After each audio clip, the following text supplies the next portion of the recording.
चलती जान बुझी राजा करेला गलती एको कहल मोर सुनत नइखे अब ना सहब हम इंसलती तोहर जान के करे अपमान मन करे तेज दीही परान लागे करा से पटे ना कोनो छोकरी पिया एने खोदी खोदी दवला बनवले बा ढोरिया के वो खरी पिया एने खोदी खोदी दवला बनवले बा ढोरिया के वो खरी पिया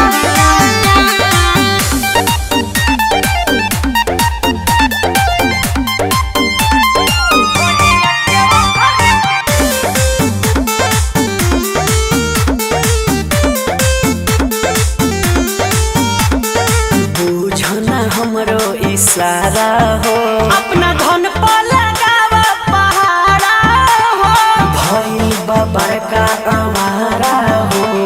मिल को दी धन तोहर सारा हो हम थक गइल बानी समझ